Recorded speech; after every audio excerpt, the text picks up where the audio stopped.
I think it would take a few rounds. Really? But yeah. First of all, Jake is a lot bigger. Jake's a lot bigger. But what weight would they? What weight would they fight? Well, I don't think Jake is getting anywhere lower than 205 pounds.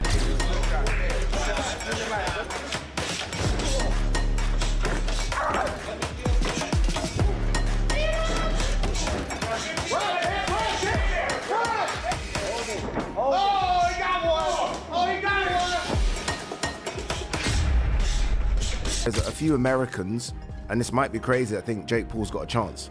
And I know that sounds crazy, but I do think that there are, where I don't believe anyone over here thinks this goes more than around 2 max. Joe Rogan reacts with surprise to Jake Paul's dramatically improved physique ahead of the Anthony Joshua fight, noting how sharp, disciplined, and fully prepared Jake appears. He acknowledges that Jake has faced real fighters before, some past their prime, but still committed to hard training. Rogan adds that Joshua approaching 40 changes the tone of this matchup, making it far more intriguing than people admit. He says he's genuinely curious to see how this showdown unfolds. I like a little freak show every now and then. As far as, like, would you like to see I like Jake a Paul, lot of freak show. Like, if Jake Paul wants to fight for the title, I would like to see him beat top contenders in the light heavyweight division or whatever division he chooses to compete at, and then eventually fight for a title. Yeah. But are the fights even real? Like the Tyson fight? Like, I saw video breakdowns of Tyson. Jake Paul's latest physical transformation has generated a surge of reactions across the combat sports world. The short clip circulating online shows a fighter who looks tighter, denser, and more conditioned than in any of his past camps. His posture, movement, and overall confidence suggest he's gearing up for the biggest test of his career. With Anthony Joshua waiting for him, this version of Jake feels like a direct response to critics who once dismissed him as a gimmick. Fans have pointed out how dramatically his physique evolved in a short time, signaling that this camp is centered on seriousness rather than theatrics. Former world champion Andre Berto adds depth to the conversation, acknowledging that most people want Joshua to score a dominant knockout, but also warning that the situation isn't as clear-cut as it looks.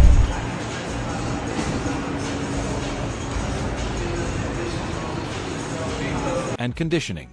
Berto believes that as long as Jake stays disciplined, this fight could realistically swing in either direction. 3. Some analysts take a more practical, economic angle when evaluating Jake Paul's preparation. They focus on his sparring sessions with heavyweight fighters and the mutually beneficial dynamic they create. For Jake, working with larger opponents helps him feel the kind of power he may experience against Joshua, forcing him to deal with pressure, adapt his timing, and stay composed under heavy shots. For the heavyweights, the biggest upside is financial. Sparring with a high-profile figure like Jake pays significantly more than what they'd earn in a standard training camp. These rounds become both a proving ground for Jake and a lucrative opportunity for those helping him prepare. Here, but then Floyd was as massive as he was. Yeah. So how you split? How you do that? No, I mean one thing with Al's always gonna, he got loyalty to me. I mean, he got big loyalty to Floyd as well. Because they made so much money together. But I mean, it's funny how. He can say whatever he want to say. You know what I'm saying? It's funny how that, how the fight got. I mean, it kind of came about. But they had the Pacquiao and Floyd fight. We all go up there. We check the fight out. Good situation. And then just me and my lady, we walking through the casino. What's his name? Rodney Jerkins. Right. You know what I mean? Rodney Jerkins, big music producer. Y'all can talk to him and ask him. Brendan Schaub and Brian Callen bring attention back to Anthony Joshua, arguing that he needs to walk into this fight fully aware of what he represents. To them, this isn't just a fight, it's a responsibility. With Joshua headlining on a massive global platform like Netflix, millions of casual viewers will be watching, many of whom will judge the sport's legitimacy by his performance. They insist that Joshua must treat this matchup as a defining statement. He needs to enter with clarity, discipline, and purpose, proving why he is still one of boxing's biggest names. This, they argue, is not a moment for hesitation. A lot of money to be there, and it's easy work. But what is in that for Lawrence Okoli, Frank Sanchez, Jared Anderson? Easy money. I don't know how much he'll be paying sparring partners. I assume to get those caliber of sparring partners in, it's got to be big money. Lawrence Okoli's got a fight coming up. If you're Joe Gallagher, you go spar Jake Paul, is that going to help you? No, absolutely not. Are you going to get a bit of profile from it, perhaps? People are going to hear your name? Yeah. Does that help? I mean, we're going to spar with Kessler, and I got £500 or euros for the week. It was the hardest money I've ever earned in my Yeah, life. but how much did you learn from? Yeah, me, bundles. Yeah. What's the Coley learn? I don't get it. No. I mean, I do get it, the money. But when you got a fight coming up, I'm thinking, really? Are you going to get anything out of that sparring that's going to help you in your fight? Maybe you are. Maybe I'm just completely diminishing Jake Paul's ability, but I'm struggling. I really am. Fair play to Jake Paul. I mean... And you're right, there's a bit of a conflict there because Joshua used to manage him. Yeah, it was through 258, right? Yeah. But surely they're smashing him to pieces. Surely Jake's going, oh, what the fuck? This is fucking horrible. Every single one of those 3 fighters there could annihilate him in a round. Sports analyst Ade Oladipo expands the discussion by examining the adjustments Joshua has made to his training style. He notes that Joshua has refined his rhythm, altered his approach, and is taking this fight extremely seriously. At the same time, Oladipo points out that Jake is unlikely to enter the ring unprepared. Aware of Joshua's changes, Jake has likely made his own, experimenting with new techniques, refining his style, and polishing the details that might give him an edge. Oladipo believes Jake understands the weight of this opportunity and is preparing accordingly. Because both men are reinventing themselves for this matchup, he gives Jake a realistic chance of surprising the world. Like, all right, I got a job to do. I'm representing boxing. A lot of American fans don't know me. This will be the most watched thing on fucking Netflix ever for sports-wise. So I got to make a good, showing. Hopefully he has that approach. I assume he does. Because he did with Francis, he was like, nah, bitch, the train stops here. Yeah. And Tyson Fury's a little more of a character. Hey, wow, what are we going to do? Let's move around a little bit. I remember when he caught Klitschko with that uppercut, Anthony Joshua. And he got caught. He got set down. Klitschko, yes. And Klitschko is a big man. You're just dealing with literally a different ecosystem, man. But that's what makes it, that's why it's a brilliant move by Jake. Because his fan base is like, oh my God, Jake, it's David versus Goliath, yes. Literally. It's this YouTuber Disney kid. Look how far he's come. He's actually going to do it. What if he wins? So there's that demo of his. And then there's the rest of the world who go, and they're so off on this, but they go, we got to get Jake Paul out of boxing. I can't wait to see his head get knocked off by Anthony Joshua. And that's the majority, right? So those two worlds mix, and you get the most watched boxing match on Netflix ever. More so than Mike Tyson at fucking 77 in a fake sparring match. This, So if you're Jake, it's brilliant. Yeah, it is. Okay, so let's go through it. On Boxing Scene today, analysts describe this matchup as one of the boldest choices Jake Paul has made in his career. They acknowledge that he could have taken a safer route by fighting lesser opponents and building his resume gradually. Instead, he chose to face a former heavyweight champion known globally for knockout power and technical ability. This decision puts him at enormous risk, but offers unprecedented reward.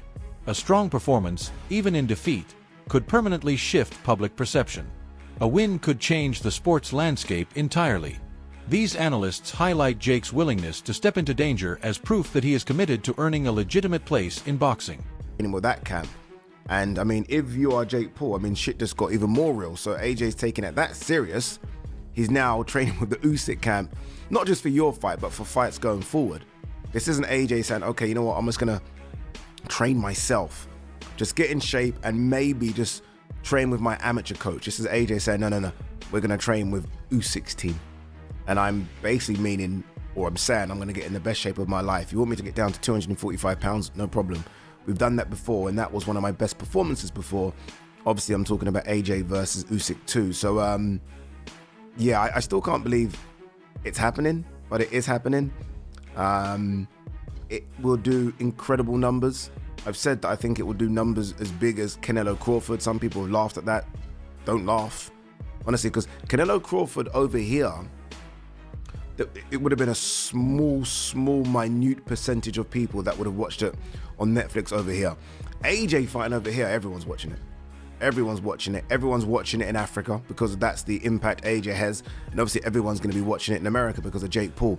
And then because of how that photo looked, again, David versus Goliath, people are now way more intrigued than they were for Gervonta Davis versus Jake Paul. So I'm intrigued as to how it looks in the first 20 seconds. And then I'll be able to just make my mind up as to how long this goes. But I will still stand firm and say AJ should, not will, should get rid of Jake Paul in one round. Should. And if he doesn't, then... Analyst Sean Jones breaks down the marketing strategy behind Jake's career. He notes that Jake continues to promote himself as the YouTuber fighting Anthony Joshua because it boosts interest and strengthens the storyline. But behind that public image, Jake is no longer the inexperienced amateur people first mocked. He's fought credible opponents, built a structured training system, and transformed himself into a legitimate professional. Jones argues that Jake leans into the entertainer persona on purpose, knowing it draws attention and increases viewership. But the version of Jake preparing for Joshua is a serious athlete, not just an online personality. Fought a guy that he was supposed to destroy, Right. and then he went out there and he destroyed him. And he didn't play with his food. He didn't say, okay, it was Ngannou I'm talking about, obviously. Of course. Who gave Tyson Fury fits and really had everyone questioning Tyson Fury's ability because he struggled with an MMA fighter in his pro boxing debut. Anthony Joshua didn't do that. He went out there and did what we all expected Tyson Fury to do and completely wiped the floor with the guy. And if Joshua doesn't do that this fight, I agree with you, Jimmy. It's going to hurt his stock. It's going to hurt the way that people perceive him moving forward. And also, I think, honestly, and if he doesn't go out there and just lay into Jake Paul and end it in the first, if not second round, to me, it's gonna look fishy to me. It's gonna look like this was a setup, this was an exhibition, this wasn't a real fight. If this is a real fight, it should be over in 90 seconds because Anthony Joshua is a legit gold medalist, super heavyweight, crazy athlete, awesome power, and Jake Paul just isn't on that level in any way. And he's not in end. He's undersized. You know, Jake Paul was fighting a cruiserweight in his last fight. He was under 200 pounds. You know, Joshua is a legit 250 pounds with abs, and the guy punches with the right hand like a cannon. The one advantage Jake Paul has had in previous fights, and we all know people who have worked with him, and they go, he's got natural power. He can hit pretty well for his size. Not elite, right? Not world championship, but he can hit pretty well for his size. Paulie, that one advantage that he's had in previous fights is completely gone in this one. Yes or no? Yeah, I mean, I still think Jake can hit a little bit. Yeah, I mean, yeah. he may be able, if you hit Joshua on the chin, you can hurt him. But that's been what if Mike Tyson? You gotta lands? get there, champ. Yeah, that's what I'm saying. What if Mike Tyson lands on Jake? What if Arturo Gatti would have hit Floyd Mayweather? I can remember that argument back 20 years ago. The what if? As a Disney star, I'm just a YouTuber, guys, and I'm going up against Anthony Joshua. All the cards are stacked against me, and I think people still buy into that narrative. Jake Paul is a bad boxer. He can't box. When I've seen pretty notable boxers say, look, Jake Paul is decent. I've seen a few people on my last video saying, how dare you say Jake Paul is a decent boxer? You've got to remember, when I say Jake Paul is decent, I'm not talking about within the context of being a world champion. I'm just talking about he's learned to box pretty okay, better than most people. He has actually beaten a couple pro boxers. Now, I know once again, we have the caveat that, the last pro boxer he fought wasn't a full-time boxer, hadn't fought in a couple of years, and his last two fights were losses. I get it, but he has still fought like 2 or 3 pro boxers. So he can box, but there are different levels to being able to box. Everyone can box, it's just to what level. Jake Paul has been doing this since, was it 2018, his first fight, or 2019? We're going into 2026. It's like 6 years, 7 years. He's been training consistently with a good team. How do you Jake Paul haters not understand that? Even you, if you trained for that long and you've got millions of dollars sparring pro fighters in your fight camps, you're going to get pretty decent. Oh my God, it's not hard to understand. Try and drop the narrative that I hate Jake Paul so much, he's this, he's that. He's a knobhead. He can't box. Yeah, he might be a knobhead. He might be a divvy, but he can box. But I'm not saying he can box to the level of Joshua. Fucking hell. Listen to the friggin' context, will yous? Little Josh is signed. Combat analyst Luke Thomas examines the matchup through a technical lens. He emphasizes that Joshua is not just physically imposing, he is highly skilled. Years in the ring have sharpened his ability to read patterns, anticipate intentions, and apply strategic pressure. Joshua's true threat lies in his intelligence and experience. He knows how to break opponents down gradually, controlling distance, timing counters, and forcing mistakes. Thomas believes Jake must be ready for more than power. He must be prepared for a calculated, methodical fighter who has spent years at the top of the heavyweight division. To survive, Jake needs discipline, patience, and the ability to avoid reckless exchanges. Anthony Joshua is a gigantic 6'6" heavyweight. Now, he is coming off of a devastating KO loss himself to another big heavyweight named Daniel Dubois. This was a big show. But Jake Paul, while, has a decent pop for a guy who has not been doing boxing that long, it's almost incomprehensible. This is the kind of thing the state would never have regulated before. They now seem much more open to it than they ever once were. But I also think that there might be something happening, and this is, I'm speculating. I want to be clear. I'm not giving you skinny, but I don't understand how you can go from a bout with a guy that you are massively oversized against, who's very good, to one who you are massively undersized against, who's also very good, who's a devastating, dangerous puncher. It's like, does he owe Netflix something? Is he feeling the heat to produce for them because the Gervonta fight kind of fizzled out for all the reasons that it did? I honestly don't know, but I'm not even doing a bit here. I'm legitimately concerned for his health. It looks like Rocky's facing off Ivan Drago. When you look at their picture standing, it looks like something that's cinematic that you would be like, that would never happen in boxing. Right. Honestly, maybe even a little bit worse than that, just in terms of the size of Anthony Joshua. I want to make a caveat. I've been covering this industry for so long that I've just seen so many crazy things happen that, yes, we cannot rule out the possibility that Jake Paul could win here. Again, he's got a little bit of pop, and Anthony Joshua is coming off of a devastating KO loss. But the difference in ability and the difference in accomplishment and the difference in size. Michael Bisping offers a viewpoint rooted in entertainment value. While many critics argue the skill gap is too wide, he says this very criticism is what will drive massive viewership. He compares it to the Tyson versus Jake event, where despite widespread doubt, audiences tuned in by the millions. Bisping expects the same result here. The blend of curiosity, controversy, and spectacle makes the fight irresistible. He believes viewers will flock to see whether Jake can genuinely stand across from someone as accomplished as Joshua. In his view, the public simply won't be able to look away. Netflix, and it would be a spectacle, just like Jake Paul versus Mike Tyson, right? That was a farce, it was a spectacle, but it was one of the most watched sporting events that year.